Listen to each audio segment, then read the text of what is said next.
Thank you for the warm welcome, and I'm delighted to be here with you all today. A couple of years ago, when my son was 11 years old, we'd gone for a walk, and he asked me, Dad, is it better to dream big and fail, or to dream small and succeed? At first, I was baffled by the question coming from an 11-year-old. Intellectually, I thought the answer is pretty obvious.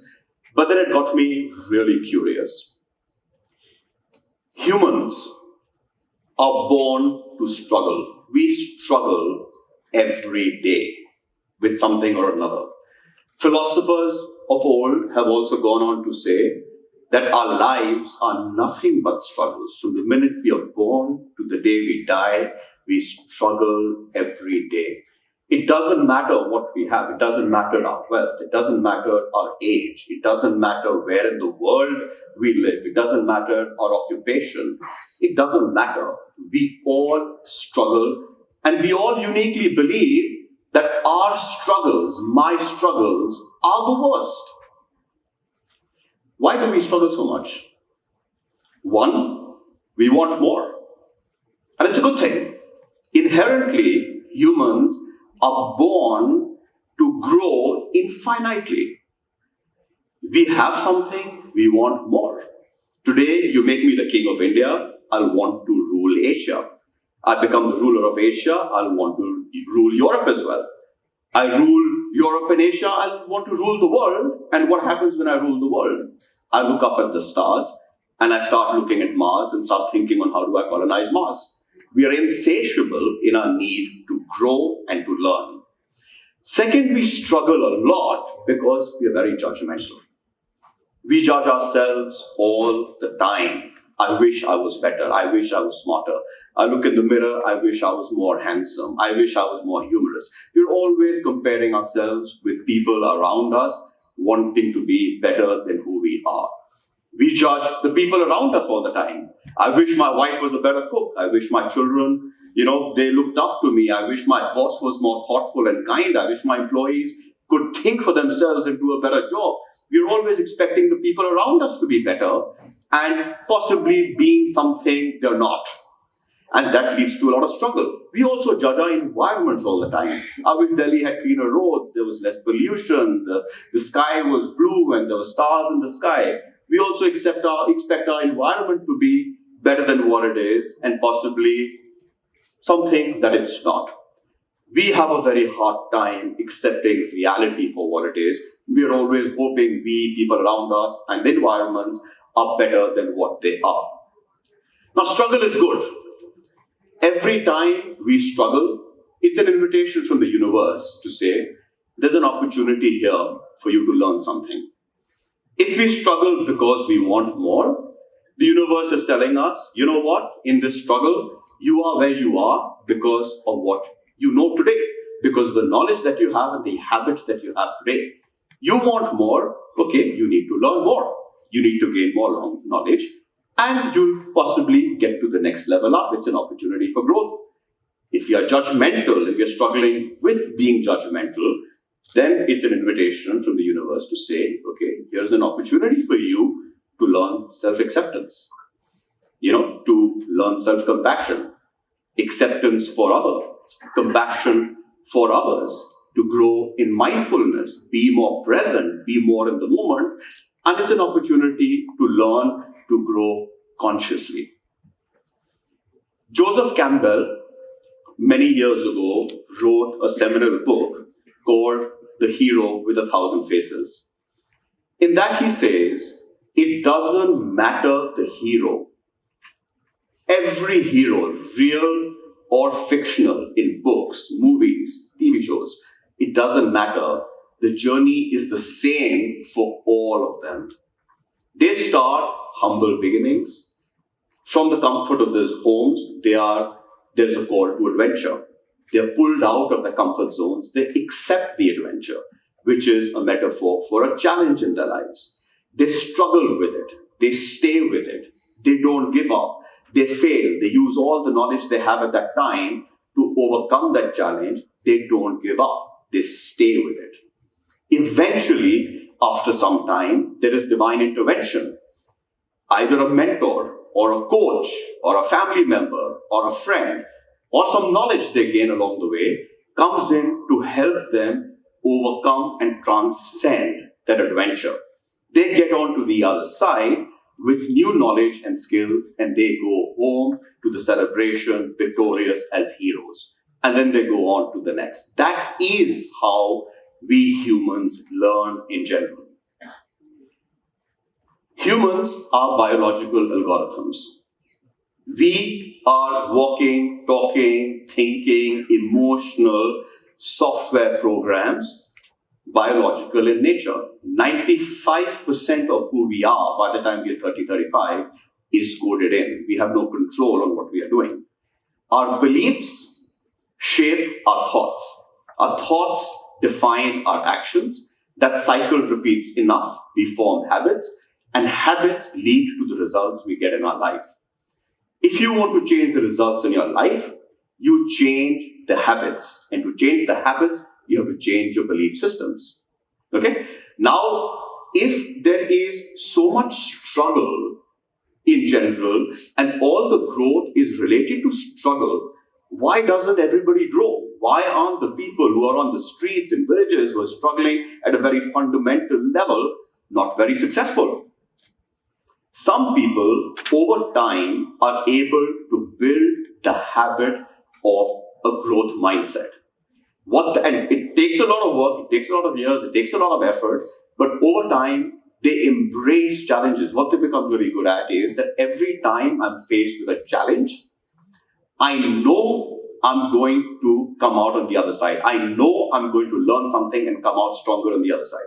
When the world life pulls the rug from under their feet, they're down on their ground, and they fail, they falter, some really difficult things happen in their life, all they're thinking is, okay, 5 years from today, what do I need to do today so I can say that this is the best thing that could have happened in my life?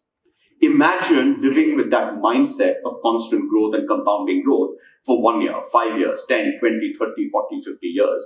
It's extraordinary growth, and they're the people who grow. On the other side, you have people who learn to become helpless, which is a large majority of us. And what happens with that is, when we are faced with a challenge, our call to adventure, either out of fear or insecurities, or sometimes just pure outright laziness, we say, you know what, we make excuses. Not the time for us. We're not ready for this right now. We don't have the right skill sets. We don't have the right capital. Or, you know what, we procrastinate. We'll do it tomorrow. We don't do it. We don't take it up. Now imagine living your life in that way over 5, 10, 15, 20, 30, 40 years, and over a lifetime. What happens? You don't grow. You'll pick the simpler challenges, you'll grow a little bit. But by and large, you stay at the same place. So talking about habits, a growth mindset is nothing but a habit built on the belief that come what may, I will prevail. And the mindset of learned helplessness is based on the belief that I can't. And we know, right? It's a saying that whether if I think I can or cannot, I'm always right. Let's look at time for a minute. Now, we all believe that our time is limited. That's our most scarce resource. We're all going to one day pass away. So fair enough, time is limited. What if I change the context of time and look at time from the perspective of our dreams, our aspirations, what we want in our life, our achievements? Look at anybody around you, anybody you know. Look at the most famous people in the world that you've heard of or read about. How long have they taken to get to the top of their lives and their careers? 10 years, 15, 20, some possibly 30. Some may have gone on to 40, but 20, 30 years is all it takes to get to the top of your life. My generation, with all the modern science and advancements in biotechnology, is going to be living to 100 plus. Next generation is going to be living to 120 plus. You can achieve that kind of success 4 to 5 times in your lifetime. So no, the time is enough. It's almost unlimited for what we want to achieve. So what is our scarcest resource? It's our attention. And there is so much competition for our attention today, it's not even funny. Look at our devices, they're attention magnets. Look at social media, look at news, television, radio, TV shows. They're all vying for your attention. They all understand your algorithms. They all understand our vulnerabilities. And they know how to take all our attention. And if they could, they would take 100% of our attention, because for every bit of attention they take of ours, they're monetizing it and making money off it. We are the product. Now, what if you could take 80% of your attention in a deliberate way, learn how to use that attention to focus on things which matter to you? No multitasking. Multitasking doesn't work. Doing one thing at a time. Focused on things which matter to you. Focused on your key struggles. Remember, 95% is automated, the way we operate.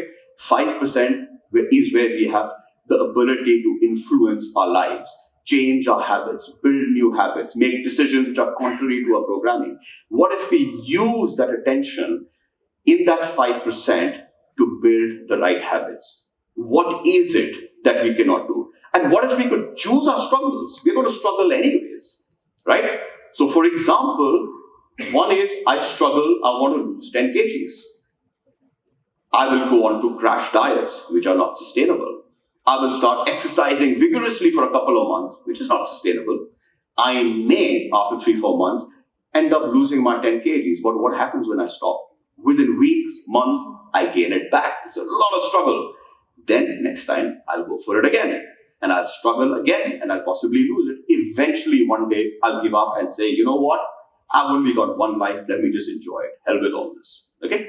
So you're going to struggle with that. What if you change the nature of your struggle? You play a very different game, and you say, instead of losing 10 kgs, I want good health. When I'm 90 years old, I want to be skiing down mountains. I want to be playing golf. I want to be running. I want to be walking. I want to be active. I want to be disease-free, pain-free, mentally active, right? 100% there. Now that's a different game. Now to get there, is it going to be easy? No, you'll still struggle. It's a part of it.